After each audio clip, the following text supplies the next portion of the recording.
Hello my dear students, welcome to another video. ഇന്നത്തെ നമ്മുടെ വീഡിയോയിൽ ഔട്ട്സ്റ്റാൻഡിംഗ് എക്സ്പെൻസുകളുടെ അഡ്ജസ്റ്റ്മെന്റ് എങ്ങനെയാണ് നമ്മൾ ചെയ്യുന്നതെന്നാണ് പഠിക്കാനായിട്ട് പോകുന്നത്. First of all, what do you mean by outstanding expenses? So when expenses of an accounting period remain unpaid at the end of the accounting period, they are termed as outstanding expenses. ഏതെങ്കിലും എക്സ്പെൻസുകൾ നമ്മുടെ accounting പീരീഡിൽ ഇതുവരെയും പേ ചെയ്യാതെ കിടക്കുകയാണെങ്കിൽ that remain unpaid at the end of the accounting period, they are termed as outstanding expenses. ഇല്ലേ, പുറത്ത് നിൽക്കുന്ന expense ഇതുവരെ നമ്മൾ അകത്തേക്ക് വിളിച്ചിട്ടില്ല. ഔട്ട്സ്റ്റാൻഡിങ് ഇതുവരെ അകത്തേക്ക് നമ്മൾ വിളിച്ചിട്ടില്ല. അപ്പോൾ നമ്മുടെ കഴിഞ്ഞ അക്കൗണ്ടിംഗ് പീരീഡിൽ ഇതുവരെയും നമ്മൾ പേയ്മെന്റ് നടത്താത്ത അഥവാ പേയ്മെന്റ് നടത്തേണ്ടതായിരുന്ന എക്സ്പെൻസുകൾ ഇതുവരെയും നമ്മൾ പേയ്മെന്റ് നടത്തിയിട്ടില്ല. And those expenses are known as outstanding expenses. Sir, നമ്മുടെ ഇപ്രാവശ്യത്തെ എംപ്ലോയീസിന് സാലറി കൊടുക്കണമായിരുന്നു, സാർ കൊടുത്തില്ല, outstanding salary, outstanding expense. Rent കൊടുക്കാനുണ്ടായിരുന്നു, ഇതുവരെയും നമ്മൾ കൊടുത്തില്ല, ഔട്ട്സ്റ്റാൻഡിംഗ് എക്സ്പെൻസ്. റൈറ്റ്, ഇതിനെല്ലാമാണ് നമ്മൾ ഔട്ട്സ്റ്റാൻഡിംഗ് എക്സ്പെൻസസ് എന്ന് നമ്മൾ പറയുന്നത്. ക്ലിയർ? Yes sir. ഇനി അതിന്റെ ജേർണൽ എൻട്രി എങ്ങനെയായിരിക്കും? So expenses account debtor to outstanding expenses. അല്ലെ, എക്സ്പെൻസ് നമുക്കറിയാം, increase in asset expenses or losses are debited. എക്സ്പെൻസുകൾക്ക് എപ്പോഴും എന്ത് ബാലൻസ് ആയിരിക്കും? ഡെബിറ്റ് ബാലൻസ് ആയിരിക്കും. ഇല്ലേ, expense account debtor to outstanding expense ഇല്ലേ, എന്ത് ബാലൻസ് ആണ്? ക്രെഡിറ്റ് ബാലൻസ് ആണ്. സർ, ഞാൻ ഒരാൾക്ക് പൈസ കൊടുക്കാനുണ്ട്, അയാൾ എനിക്കൊരു ക്രെഡിറ്ററായി മാറിയാൽ അതെനിക്കൊരു ലയബിലിറ്റിയാണ്. അതേപോലെ തന്നെ സാലറി ഞാൻ എംപ്ലോയീസിന് കൊടുക്കാനുണ്ട്, റെന്റ് ഞാൻ അതിന്റെ ഓണർക്ക് കൊടുക്കാനുണ്ട്, ഇല്ലേ, അതെനിക്കൊരു ബാധ്യതയല്ലേ? Yes sir. And that's a liability for me. Yes sir. അപ്പോൾ ഔട്ട്സ്റ്റാൻഡിംഗ് എക്സ്പെൻസസ്, അതായത് പേയ്മെന്റ് കൊടുക്കാനുള്ള എക്സ്പെൻസുകൾ എല്ലാം എന്തായിരിക്കും? They are liability for the business. So എന്ത് ബാലൻസ് ആണ് അതിന്? Credit balance. Increase in liability capital revenue or gain is credited. ഇല്ലേ, ക്രെഡിറ്റ് ബാലൻസ് ആണ്. So expense account debtor to outstanding expenses. Sir, നമ്മൾ നേരത്തെ പറഞ്ഞതുപോലെ തന്നെ രണ്ടിടങ്ങളിലായിരിക്കും ഫൈനൽ അക്കൗണ്ടുകളിൽ ഇതിന്റെ റിഫ്ലക്ഷൻ ഉണ്ടാവുക. The reflection can be seen on two places in the final accounts. എവിടേക്കാണ്? ഒന്ന്, outstanding expenses will be added to the concerned expense on the debit side of the trading and profit and loss account.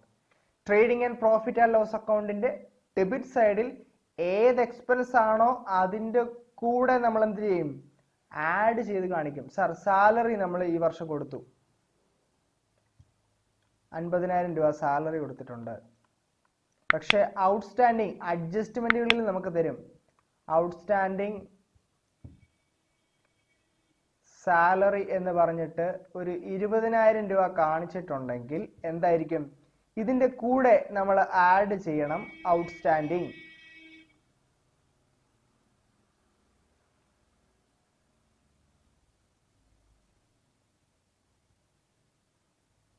ആ concerned എക്സ്പെൻസിന്റെ കൂടെ നമ്മൾ add ചെയ്യണം outstanding 20,000. എത്ര വരും? 70,000. Sir, rent കൊടുത്തു 70,000, outstanding rent ഉണ്ടായിരുന്നു 10,000. സാർ എന്ത് ചെയ്യും? ആഡ് ഔട്ട്സ്റ്റാൻഡിങ് 10,000 എത്ര രൂപ കാണിക്കും? 80,000 രൂപയായിരിക്കും കാണിക്കേണ്ടത്. അല്ലേ, നമ്മൾ ആ എക്സ്പെൻസ് കൊടുക്കാൻ കിടക്കുകയാണ്, അത് നമ്മൾ എന്ത് ചെയ്യും? ആ എമൗണ്ടിന്റെ കൂടെ, ആ കൺസേൺഡ് എക്സ്പെൻസിന്റെ കൂടെ നമ്മൾ എന്ത് ചെയ്യും? ആഡ് ചെയ്ത് കാണിക്കണം ഡെബിറ്റ് സൈഡിൽ. അതായിരിക്കും ഒരിടത്ത് കാണിക്കുന്ന റിഫ്ലക്ഷൻ. രണ്ടാമത്തേത് എവിടെയായിരിക്കും? it will be shown on the liability side of the balance sheet. It will be shown on the liability side of the balance sheet. Balance ഷീറ്റിന്റെ ലയബിലിറ്റി സൈഡിൽ നമ്മൾ കാണിക്കും. സാർ എന്തുകൊണ്ട് കാണിക്കുന്നു? ഞാൻ തൊട്ട് മുമ്പ് പറഞ്ഞു, അത് നമുക്കൊരു ബാധ്യതയാണ്, പൈസ നമുക്ക് കൊടുക്കാനുള്ള എമൗണ്ട് ആണ്, ഇല്ലേ? So it will be A liability for the business. അതുകൊണ്ട് നമ്മൾ എന്ത് കാണിക്കും? ലയബിലിറ്റി സൈഡിൽ ബാലൻസ് ഷീറ്റിൽ നമ്മൾ കാണിക്കും ഔട്ട്സ്റ്റാൻഡിങ് സാലറി അല്ലെങ്കിൽ outstanding rent. Clear? Yes sir.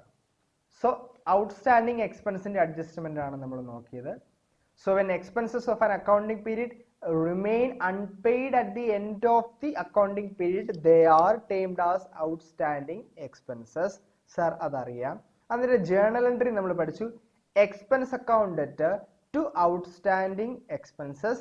Expenses നമുക്കറിയാം ഡെബിറ്റ് ബാലൻസ് ആണ്. അതേപോലെ തന്നെ ഔട്ട്സ്റ്റാൻഡിങ് എക്സ്പെൻസ് എന്ന് പറയുന്നത് ഒരു ലയബിലിറ്റി ആണ് ഒരു ബിസിനസ്സിന്. അതുകൊണ്ട് അതിന് എന്ത് ബാലൻസ് ആണ്?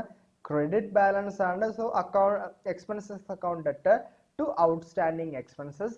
And as we discussed earlier, these adjustments will be reflected in two places in the financial accounts. ഒന്ന് എവിടെയായിരിക്കും? It will be added to the concerned expenses on the debit side of the P&L account അല്ലെങ്കിൽ trading account.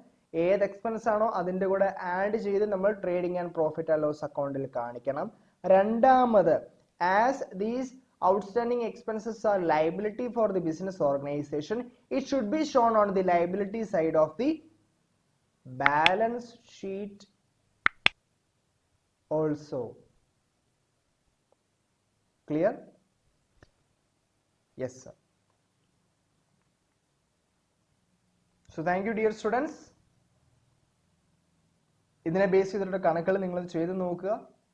നിങ്ങളുടെ അഭിപ്രായങ്ങൾ, നിങ്ങളുടെ suggestions നിങ്ങൾക്ക് comment ബോക്സിൽ നിങ്ങൾക്ക് എഴുതാവുന്നതാണ്.